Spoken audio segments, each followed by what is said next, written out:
Modded.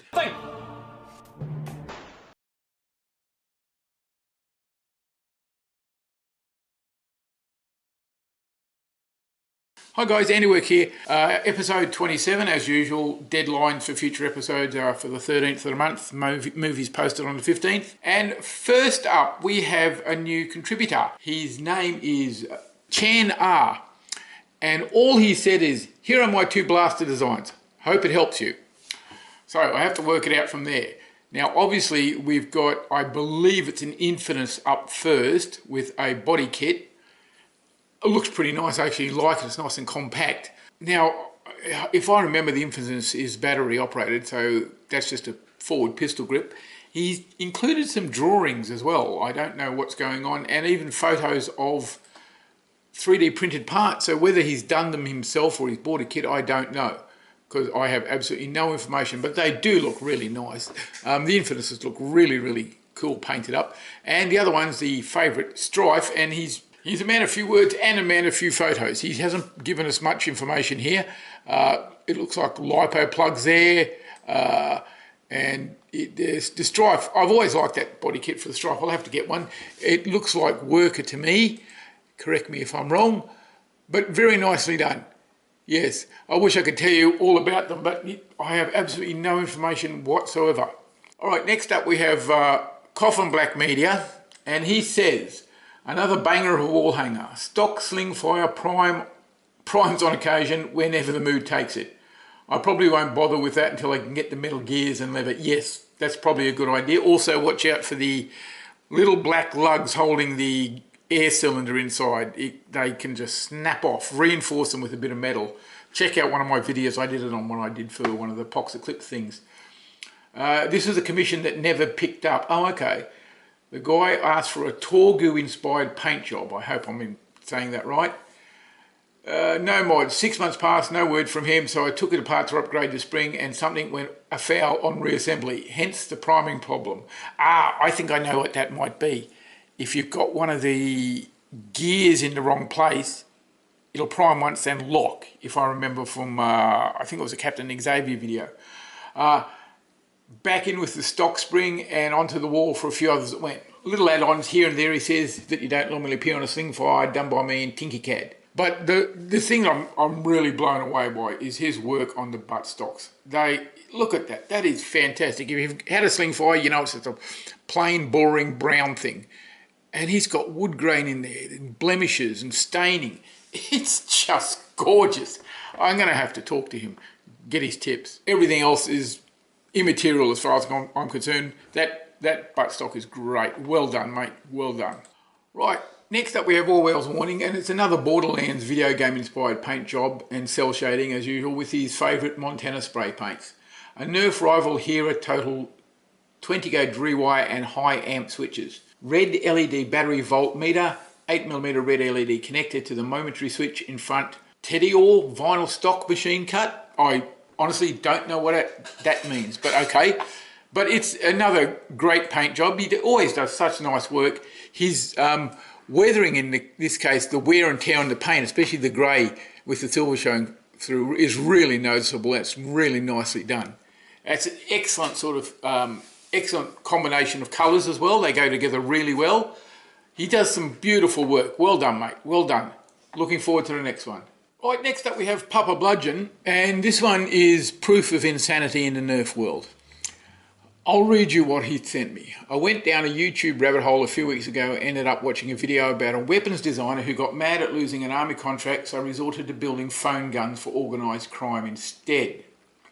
The end result is a Sound Blaster. It's a stock Nano Jolt made from a Nerf Stinger concealed in a laser cut case made to resemble Soundwave's WW2 alt mode from the Transformer G.I. Joe comics. Whew, that's a mouthful.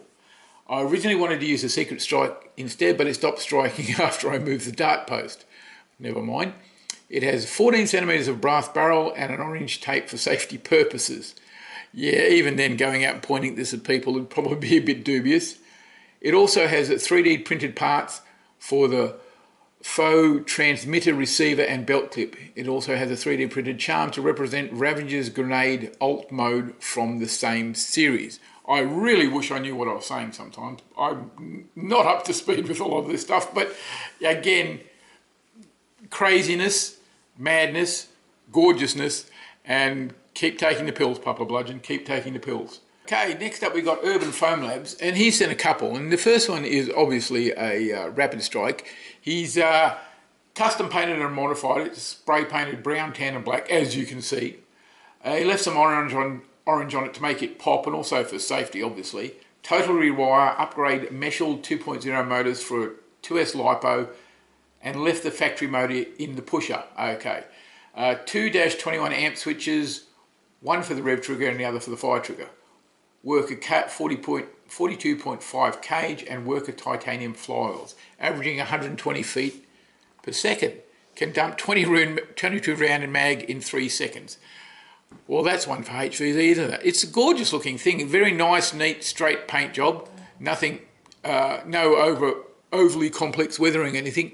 Very safe with all that orange floating around. That's a nice combination of colours. I'm going to have to steal that and use it on one of mine. Very nicely done. And his other one is a Strife, which, judging by the number of exclamation marks in his description, he really likes as well. He says, here is my baby. I call it Desert Strife. Custom painted, flat black and satin tan spray paint. Okay, once he finds something, he sticks to it. Total rewire, 18 gauge wire, Loki motors for 3S LiPos, worker 42.5 cage, worker titanium flywheels. Really? They make them? Oh, okay. 21 amp switch, XT60 connector, extended battery door and thumb screw voltage meter under the jam door. Only turns on when the rev trigger is initiated. Worker front barrel attachment, 3D printed hand rest, extended rev trigger, extended magazine release. What else? Collapsing M41A MP buttstock. My goodness. Also custom painted a 25 round drum. I have ordered a worker full auto kit and a Fang revamp motor to swap out on the kit, and a worker short dart pusher for the kit as well. I'm about to be 50 years young. Yeah. And I enjoy building these blasters. Well, you've got to do something. I hope you and everyone else enjoys my work. Thank you for your outlet. Blah blah blah. Yeah, you don't need to hear him praising me. This is a gorgeous little thing. I mean, there's so much shoehorned in there already, in addition to a collapsing stock, and he's putting more in. That's brilliant. And yeah, okay, same colours, but it still works. It looks gorgeous little thing, lovely and compact. Oh, I see, the stock folds. Okay, I hope it extends as well, because it'd probably be a bit short, but who knows. Anyway, lovely work, lovely work. Hope to see some more soon. Next up, we've got one from Adam D. Now, this has been in my folder marked not yet featured for a while, and I've only just found it, so I'm putting all of his stuff in. Okay, this first one here he calls the Glowbird. Another full auto band blasters build. Fluorescent orange PLA reacts to UV light and the body glows in the dark. Hits 90 to 200 FPS in about 20 darts a second with Talon mags. He says see the video and pics. I've got pics, no video. I don't know what's going on, but his videos never download on my computer.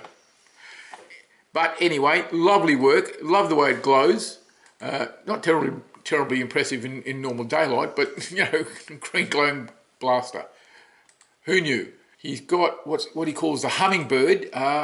He says this is one of the only 2 full auto BB motor Hummingbirds in existence. Okay, I'll take your word for it. It looks a bit like the Glowbird to me, but okay. Only one photo of it. Very nicely done.